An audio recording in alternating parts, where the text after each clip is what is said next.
warahmatullahi wabarakatuh. Apa kabar anak-anak ibu semua? Semoga anak-anak semua sehat selalu, tetap semangat untuk menuntut ilmu. Semoga menjadi anak yang soleh. Sebelum mulai belajar, seperti biasa, mari kita berdoa. A'udzubillahi minasyaitonir rajim. Bismillahirrahmanirrahim.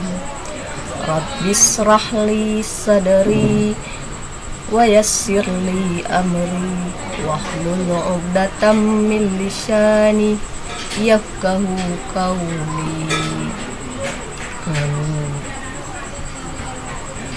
Mudah-mudahan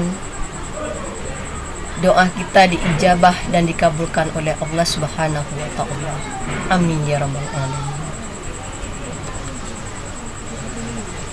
Pada pertemuan ini, anak-anak ibu, kita membahas pelajaran 3, cita-citaku menjadi anak soleh.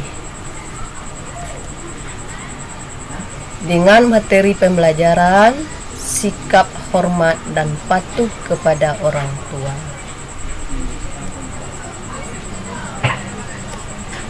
Adapun tujuan pembelajaran yang ibu harapkan setelah proses pembelajaran ini, ananda semua diharapkan: 1. Dapat membedakan antara pengertian hormat dan patuh kepada orang tua. 2. Memberikan contoh hormat kepada orang tua. 3. Dapat memberi contoh sikap patuh kepada orang tua. Yang terakhir, dapat menjelaskan dalil tentang hormat dan patuh kepada kedua orang tua. Orang tua merupakan orang yang paling berjasa dalam hidup kita. Nah, bagaimana cara membalas kebaikan orang tua? Salah satu cara membalas kebaikan orang tua yaitu dengan bersikap hormat dan patuh kepada orang tua. Pengertian hormat dan patuh kepada orang tua beserta contohnya. Hormat berarti kita bisa menghargai orang tua. Contohnya, rendah hati, berbicara dengan santun, bersikap sopan. Patuh berarti menuruti apa yang dikatakan oleh kedua orang tua, kecuali untuk berbuat maksiat kepada Allah, tentu kita hindari. Contohnya, menuruti apa yang dikatakan orang tua, tidak melawan orang tua, sayang kepada orang tua, tidak membuat orang tua sakit hati.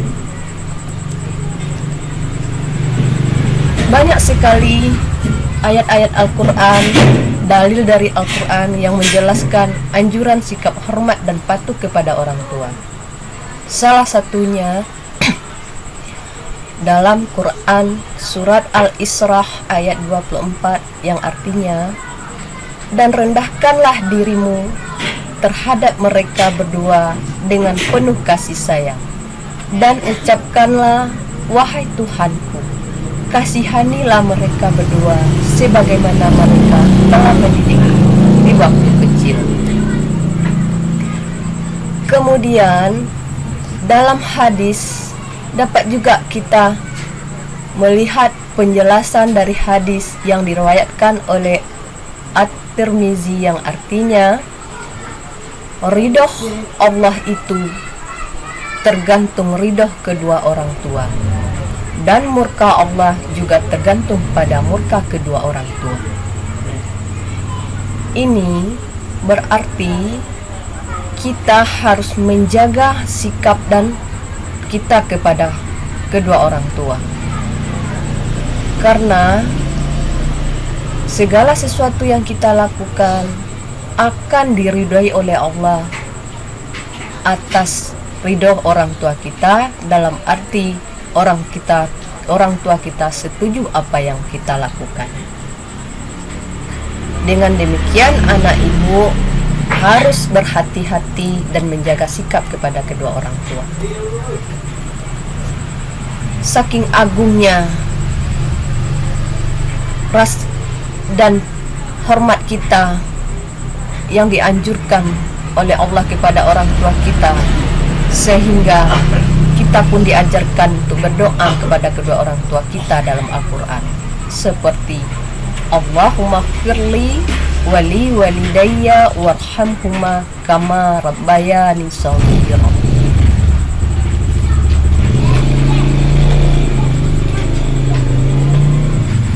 Adapun manfaat sikap hormat dan patuh kepada orang tua, menjadi anak yang berbakti kepada orang tua, menjadikan anak yang disayangi dan diperhatikan oleh orang tua, memenuhi tuntutan dan perintah Allah Subhanahu wa Ta'ala untuk senantiasa hormat dan patuh kepada kedua orang tua. Kehidupan di dalam keluarga menjadi tenang dan harmonis, tidak tersesat ke arah hidup yang menyimpang. Masa depan akan lebih terjamin dan terhindar dari masa depan yang suram, meningkatkan kesempatan untuk selamat dunia dan selamat di akhirat, memberi jaminan akan mendapatkan timbal balik positif dengan hormat patuh dan penuh kebaktian dari anak cucu kita kelak. Secara tidak langsung ikut andil dalam menjaga integrasi bangsa. Kemudian dapat meluaskan rezeki dan memberikan umur yang berkah dalam diri kita. Semoga anak-anak ibu semua dijadikan oleh Allah Subhanahu wa Ta'ala anak-anak yang soleh. Amin ya rabbal alamin. Kita tutup pembelajaran kita ini dengan membaca doa. Bismillahirrahmanirrahim. Subhanakallahumma wa bihamdik ashhadu an la ilaha illa anta astaghfiruka wa atubu ilaik. Assalamualaikum warahmatullahi wabarakatuh.